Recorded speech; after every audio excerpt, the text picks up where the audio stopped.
what you're going to what you're going to submit to me finally with the signatures, sign and the date. Okay. So these are like the budget. Then I will have to compile it and submit it to OFS. Okay. I'll explain what's this budget for. Okay, in the next few slides. Okay. Moving on to WBS. Okay, WBS. What is WBS? Okay, first thing. Okay. Let's look from here. Income collected from membership fees, sponsors, donations, and by clubs. That means whatever income that goes to your club, okay, is taxable income. Yeah, I don't think the school cares about anything else. They only care that we submit our income because they want the 7% GST. Okay, that's not us. It's the government. Okay, the government don't care, but they just want the tax. Okay, so that's the main issue about collecting income. The income is taxable, so by right you're not supposed to collect any money and offset paying any using that money to pay something else. Okay, because it's you're doing you're using the school as a platform for like conducting events. Okay, so any income you collect, you have to deposit with us. Okay. Account that. So what is WBS? Is the account that tracks funds that's maintained by OFS.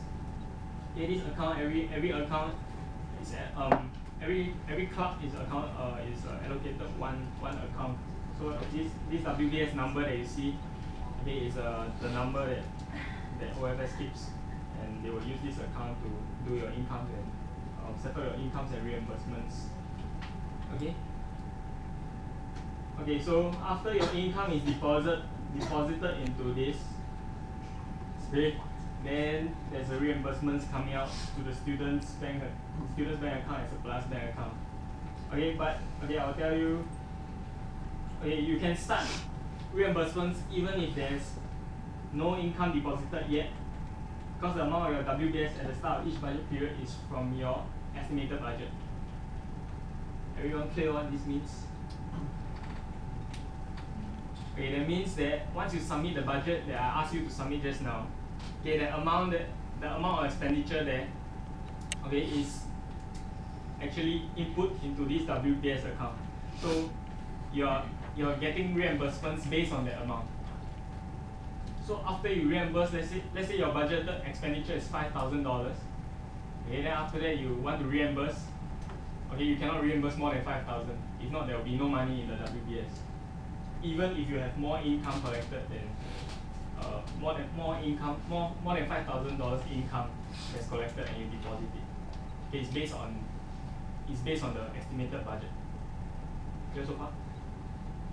Okay, we can always do a budget revision. Let's say if you have a increase in income, estimated income, then I can increase your budget. I can change your budget, and then you can increase your expenditure as well. Clear? Yeah. Okay. So for the budget, make sure that your total expenditure, okay, this total expenditure, okay, it's not exceeded. If not, you will have no money to collect. Clear? Okay, so try to have a safe gauge of how much your expenditure is, and then try not to go over that. Okay. Okay, any excess income at the end of the budget period will go to reserve, which cannot be rolled over. So you all understand? Okay, that means whatever income you all collected from your students, once you go in, okay, let's say your expenditure is less than income, okay, any extra income will go into the reserves. And this reserves is not categorized by your clubs. It all goes into one pool. So once it goes into this pool, you cannot say that money is yours already. Understand? So it's important that if you want to use the cash in that budget period, do so by that budget period. If not, the cash will go into a reserve and you cannot be rolled over to the next budget period. Clear? Okay, find the most appropriate number that fits the description of income expenditure. Take a look at the GL number. Okay, GL stands for General Ledger Account.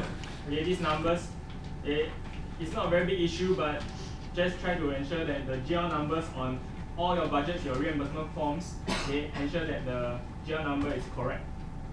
Okay, what do I mean by correct? That means the GL name. Okay, make sure it's as close a description to what you're buying.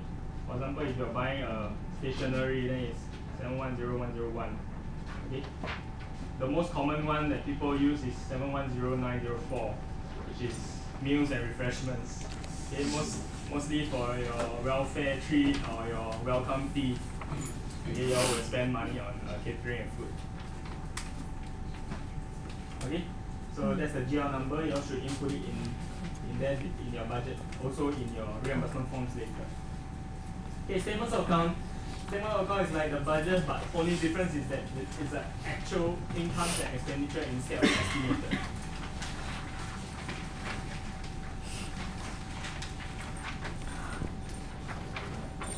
Okay, these statements of account.